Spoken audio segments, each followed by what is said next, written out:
আসসালামু আলাইকুম। আবারও হাজির হলাম আপনাদের মাঝে আরেকটি ভিডিও নিয়ে। আপনারা দেখতে পাচ্ছেন আমাদের হাতে একটি এসি বিল পাওয়ার সাপ্লাই আছে। এই পাওয়ার সাপ্লাইটি একটি ব্র্যান্ডের পাওয়ার সাপ্লাই। আপনারা নিশ্চয়ই অবগত আছেন যে এই পাওয়ার সাপ্লাইগুলো মূলত কিছু ব্র্যান্ডের ক্ষেত্রে ব্যবহার করা হয়, নর্মালি কোনো ব্যবহার করা হয় না। তো আমাদের এই পাওয়ার সাপ্লাইটি মূলত হলো লেনোভোতে ব্যবহার করা হয়েছে, লেনোভো টাওয়ার পিসিতে, এবং এটি হলো 14 পিন পাওয়ার সাপ্লাই। তো এই পাওয়ার সাপ্লাইটির মূল সমস্যা কি আমরা সেটা আগে দেখব। আর তা দেখার আগে আমরা ক্যাচিং পাওয়ার সাপ্লাইটি খুলে নিব, কারণ অনেক সময় দেখা গেছে পাওয়ার দিলে ফিজিক্যালি পুরো থাকলে সেক্ষেত্রে ফায়ার করে। আমরা সেই কাজটি করব না, যেহেতু আমাদের কাছে সার্ভিসের জন্য আসে। আমরা নর্মালি খুলে দেখব সহজের জন্য, যাতে কোনো রকমের কোনো ক্ষতির মুখে না পড়ে। দেখুন আমাদের পাওয়ার আইসি কিন্তু এখানে কোনো পুরা দেখা যাচ্ছে না। আমাদের এখানে যে রেজিস্ট্যান্স আছে সেটাও কোনো ফিজিক্যাল ড্যামেজ নেই। আমরা ভালো করে দেখে নিলাম আমাদের সার্কিট বোর্ডের উল্টা সাইডে যে জায়গাগুলোতে আরও অন্যান্য পার্টস আছে সেগুলোতে কোনো ফিজিক্যাল ড্যামেজ আছে কিনা, অনেক সময় রেজিস্ট্যান্স ক্যাপাসিটার পড়ে থাকে, সেগুলোও দেখে নিলাম। তো আসলে সেই জায়গাটিও আমরা কোনো কিছু খারাপ পাইনি। আমরা উপরে প্লাস্টিকটা সরিয়ে নিব আরও সহজ করে দেখার জন্য, যে ভালোভাবে বোঝার জন্য। তো আমরা এখানে আসলে কোনো কিছুই খারাপ পাইনি। তো চলুন আমরা একবার পাওয়ার দিব, এরপরে আমরা ভোল্টেজগুলো মাপবো যে কোথায় কোথায় ভোল্টেজ গেছে। তো আমরা সিরিজে পাওয়ার দিয়ে নিলাম। আমরা এখন মিটার দিয়ে ডিসি ভোল্টে দিয়ে নিয়েছি। আমরা এখন সরাসরি ফিল্টার ক্যাপাসিটির ভোল্টেজ মাপবো। আপনারা দেখতে পাচ্ছেন আমাদের ফিল্টার ক্যাপাসিটির 300 ভোল্ট আছে। তো এরপর আমাদের আইসিতে কোনো ভোল্টেজ ইন হয়নি, কিন্তু আমাদের ফিল্টার ক্যাপাসিটির ভোল্টেজ ছিল বা এখনও আছে। এই দেখুন, এই যে ভোল্টেজ ফুললি আছে, কিন্তু আমাদের আইসিতে ইন হচ্ছে না। তার অর্থ আমাদের এখানে যে রেজিস্ট্যান্স আছে সাপ্লাইয়ের, সেই রেজিস্ট্যান্সটি কাটা আছে। এখন এই রেজিস্ট্যান্স কেন কাটা হয় সেটাই আমরা এখন বের করব মিটার দিয়ে মেপে। কারণ হচ্ছে অবশ্যই ভোল্টেজ না ইন হওয়ার পিছনে কারণ আছে, যে হয় আইসি শর্ট হতে পারে। তো চলুন আমরা মেপে নিই। আমরা ওমসে দিয়েছি। দেখুন আমরা নেগেটিভ নিয়ে নিব ফিল্টার ক্যাপাসিটার থেকে। এরপরে আমাদের পজিটিভ যে পিন আছে, ওই দেখুন আইসির পজিটিভ পিনে ধরার সাথে সাথে আমাদের মিটারে কী বলছে, শর্ট বলছে। দেখুন, তার অর্থ আমাদের এই যে এই পাওয়ারের যে আইসিটি আছে এটি খারাপ মূলত। তো এখন এই আইসি ফিজিক্যাল ড্যামেজ না হলেও কিন্তু শর্ট হয়, মিটারে মাপলে পাওয়া যায়। তবে এর আগে আমরা একটা ভিডিও দেখিয়েছিলাম যে আইসি অনেক সময় শর্ট দেখালেও খুললে পরে দেখা যাচ্ছে আইসি শর্ট না, সেই ক্ষেত্রে ছিল আমাদের ফ্যাট খারাপ। কিন্তু এইটার ক্ষেত্রে আমরা আর কিছু দেখছি না, সরাসরি আমাদের আইসি খারাপ দেখাচ্ছে। তারপরেও আমরা আইসিটি খুলবো, দেখব। তো ইনশাল্লাহ হয়ে যাবে আশা করি আইসি খোলার পরে। আর আইসিগুলো খোলার সময় অবশ্যই খেয়াল রাখতে হবে। তো চলুন আমরা সম্পূর্ণ খুলে এরপরেই দেখি।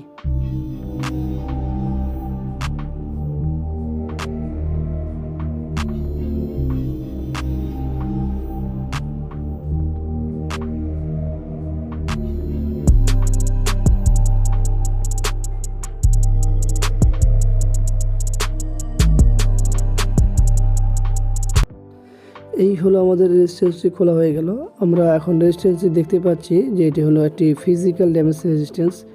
আর রেজিস্ট্যান্স যেহেতু আমাদের এইভাবে খারাপ হয়ে গেছে, তার অর্থ আমাদের আইসিটি কনফার্মই খারাপ আছে। তো এইখানে আশাবাদী আমরা ইনশাল্লাহ যে এই আইসি এবং রেজিস্ট্যান্স লাগালে হয়ে যাবে। তারপর এই জিনিসগুলো খুলে একটু দেখে নিতে হবে। আপনারা দেখতে পাচ্ছেন এখানে একটা TNY আইসি ব্যবহার করা হয়েছে। আমরা এখন নতুন একটি আইসি পাশাপাশি নতুন একটি রেজিস্ট্যান্স লাগাবো, এরপরে আমরা পাওয়ার দিব। আর অবশ্যই আরও অন্য প্রসেস তো আছেই, সেগুলো আপনারা ফলো করবেন। আর আমাদের এই ভিডিওটি আপনারা যারা এখন পর্যন্ত দেখেছেন, ভালো লাগলে লাইক করবেন, কমেন্ট করবেন, শেয়ার করবেন। আর অবশ্যই আমাদের চ্যানেলটি সাবস্ক্রাইব করে রাখবেন, পাশে থাকা বেল বাটন চাপ দিয়ে রাখবেন। আর যারা নাকি আমাদের এই ভিডিওটি ফেসবুক পেজ থেকে দেখছেন, তারা আমাদের এই ভিডিওটি লাইক করবেন এবং আমাদের ফেসবুক পেজটি ফলো বাটন দিয়ে রাখবেন।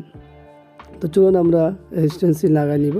আপনারা দেখতেই পাচ্ছেন আমরা নতুন একটি রেজিস্ট্যান্স লাগাইছি এবং পাশাপাশি নতুন একটি আইসি আমরা ব্যবহার করতেছি। তো আমাদের সঙ্গে থাকুন, ফুল ভিডিও দেখুন। যেই কোনো মতামতের জন্য অবশ্যই আমাদের কমেন্টস করেন, আপনাদের যে কোনো মতামত দিতে পারেন। আর আমাদের এই বিষয়গুলো আরও বিস্তারিত জানতে হলে আমাদের আরও অনেক ভিডিও আছে, ডিসক্রিপশনে লিঙ্ক দেওয়া আছে, আই বাটনেও দেওয়া আছে। আপনারা সেগুলোও দেখে নিতে পারেন, বিস্তারিত কাজ কীভাবে করতে হয়, কীভাবে নির্ণয় করতে হয়, এই নিয়ে আমাদের অনেক ভিডিও। তো আমাদের মূলত আইসিটি লাগানো হয়ে গেল। এখন আমাদের কাজ হলো কি ওয়াশ করা। ওয়াশ করার পরেই বাকি লাইন দিব ইনশাল্লাহ।